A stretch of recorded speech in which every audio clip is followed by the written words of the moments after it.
In 1992, a young girl peeked out her window and glimpsed her terminally ill brother's toy boat drifting in their backyard pool. She moved to retrieve the toy boat, but an unknown force abruptly yanked her into the water. Struggling underwater, she noticed a woman crouched by the pool, extending her hand. The young girl swam up, reaching for the woman's hand, but upon resurfacing, the woman had vanished. Determined, she tried once more to retrieve the toy boat, only to be pulled down again. Desperate to scream for help, she remained submerged. After a moment, the struggle ceased, and the young girl was nowhere to be seen. In the present day, the Waller family explored a house. Ray, the father, had retired from his baseball career due to illness. Seeking a permanent residence, they embarked on house hunting. After inspecting the house, the Waller family found it unappealing, so they decided to leave for now. While driving through a neighborhood, Ray urged Eve to halt the car, pointing at a for-sale house. They investigated and were delighted to discover a backyard pool, fulfilling Ray's long-standing desire for one. Ray and Eve examined the pool briefly before Eve suggested returning to the house. However, Ray spotted a baseball and stooped to retrieve it. In that moment, he tumbled into the water, triggering a sudden recollection of his baseball-playing days. Their son, Elliot, was the first to find him and shouted for assistance. Eve and their daughter, Izzy, rushed over, helping Ray out of the pool. At the hospital, the doctors advised Ray to engage in a low-impact daily activity like yoga or swimming to prevent further episodes. Leaving the hospital, Ray confided in Eve that he wanted to purchase the house with the backyard pool. Not only did he like it, but he also saw the potential for swim therapy. Eve expressed her joy at finally settling down in a permanent residence. Unlike when Ray's baseball career necessitated frequent moves, the Waller family promptly relocated to their new home. Eve secured a new job, and both Izzy and Elliot switched schools. This time, they needn't worry about spending too little time at their new jobs and schools. Back home, the Waller family collaboratively cleaned the pool. Izzy shared that she had been recruited for the swim team, a decision she enthusiastically embraced. Ray beamed with pride as he reached into the drain to clean it. However, something in the drain sliced Ray's hand, prompting a startled yell. Concerned, Eve and the children gathered around, and that's when dark liquid began seeping from the drain. Maintenance was called in, revealing that the pool was actually fed by an underground spring in the area. The pool operates on its own, with natural filtration and geothermal heating. Later that night, Ray unpacked their belongings while Eve filled out a form. Afterward, Eve went for a night swim and noticed their pet cat behaving oddly. Although agitated, Eve couldn't identify any specific trigger and assumed the cat was simply adjusting to the new environment. As she swam, she glimpsed a man standing by the pool. Initially startled, she dismissed it as Ray's presence. However, upon closer inspection, she saw no one there, sending a shiver down her spine. The pool lights flickered, prompting Eve to exit the water. She checked on her children and returned to her room, where she found Ray asleep. Sensing her, Ray woke and denied going outside while she swam. Meanwhile, the family cat lay on the diving platform, fixated on the same toy boat from earlier. The pool lights flickered once more, and the next day, the cat vanished, leaving only its collar afloat.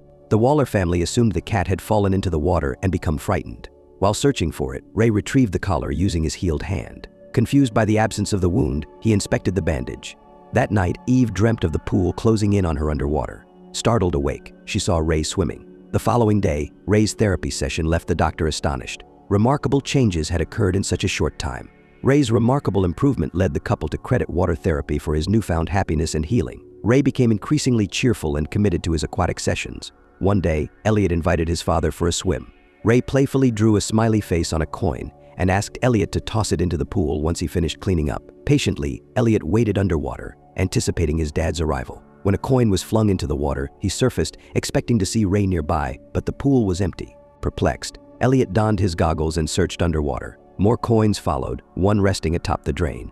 Then, a voice called out, and Elliot glanced up to find a girl observing him. Surfacing to converse, he discovered she had vanished. Despite growing unease, he reassured himself that it was probably Izzy's playful antics. Continuing to swim, he paused beneath the diving platform, where a mysterious thud echoed. An underwater angle revealed someone standing on the platform, yet when Elliot climbed up for a closer look, no one remained. From the skimmer plate, a young girl named Rebecca introduced herself. As Elliot retrieved her toy, a hand seized his arm, pulling him downward. Terrified, he glimpsed a silhouette within the skimmer plate and rushed to inform his mom. Eve investigated but found no one suspicious. When she shared the incident with Ray, he dismissed it, suggesting Elliot might be pretending due to his struggle to make friends. The Waller family later attended Elliot's baseball training at school, offering their unwavering support. Ray, assisting the students, faced a challenge from the team coach: hit the ball just once. Despite his illness hindering him, Ray attempted, only to stumble and fall. Determined, he tried again, successfully launching the ball with remarkable strength. However, instead of joy, Confusion and surprise filled Eve and their children. As night fell, Ray and Eve left their children home alone. Izzy cautioned Elliot not to tattle on her and invited schoolmate and swim teammate Ronan over. Ronan dared Izzy to find him in the pool with her eyes closed. Accepting the challenge, Izzy suddenly felt pulled downward. When she opened her eyes, she found herself oddly deep underwater, barely able to glimpse the pool's surface. Confused, she scrambled out, reassured by Ronan that it was likely her leg catching on something. On Saturday, Elliot knocked on Izzy's door, inquiring about anything unusual in the pool. Izzy denied it, fearing any revelation might force them to move again. Elliot speculated that the pool might simultaneously be helping and haunting them. To investigate, he set up a camcorder during a pool party. Suspicion grew after his own experience and his father's rapid health improvement. Eve, too, felt unease due to the pool. Seeking answers, they consulted the realtor, who shared a recent story about the backyard pool. Before, the previous occupants of the house never felt at ease using the pool. A tragic incident occurred years ago when a young girl named Rebecca drowned in it. When Eve inquired about the girl's name, the realtor confirmed it, and something unusual happened. Ray, who had a child balanced on his shoulders, was playing in the pool when a dark liquid emerged from the drain and entered his mouth. Ray became possessed and tried to submerge the child. Elliot witnessed this and promptly called for his mother. Thankfully, the child's parents chose not to press charges, understanding that Ray might have experienced another episode while playing in the pool. Following that incident, Ray began gasping for air and coughing up the same black liquid. He decided to rest for a while. The entire family now felt uneasy due to the strange occurrences. Eve conducted her own investigation into the pool's history and discovered a long record of disappearances associated with the house. She sought out Kay, Rebecca's mother, and asked about the events leading up to the girl's supposed drowning. Kay revealed that the pool was once part of a healing spring, but it demanded something in return for its curative powers. Payment was necessary to keep the water flowing. To heal one person, another had to be sacrificed. Kay's revelation shocked everyone. She had sacrificed her own daughter to save her terminally ill son. Suddenly, Kay began coughing violently, and Eve witnessed the black liquid seeping out of Kay and into the small fountain. Meanwhile, Ray was taking a bath when he started choking, black veins protruding before he froze, his eyes dilating. Elliot, drawn by a cat's meow, approached the mysteriously refilled pool. He inspected the inflatable flamingo float but accidentally fell in, and the pool cover began closing on its own. Izzy sprinted to prevent the cover from sealing, but her efforts failed. With Eve's timely arrival, they managed to keep the pool open. Izzy dashed off for help, while Eve searched underwater for Elliot. In the darkness, she discovered a deep spot and found Elliot there. However, the spirits of those sacrificed to the healing spring relentlessly pulled them back. Eve fought against them, eventually breaking free.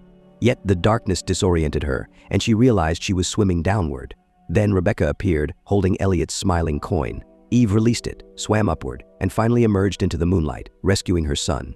Meanwhile, Izzy slipped on a puddle, cutting herself on glass shards. As she heard an eerie sound, she sought her father, only to find him possessed. Ray pursued Izzy, intent on sacrificing her to the spring one. Izzy fought back and concealed herself. When Ray noticed Eve and Elliot, he lunged at Eve. Unbeknownst to him, Izzy stood behind him, wielding a bat. She struck him, causing him to collapse. With Eve's soothing words, Ray regained control.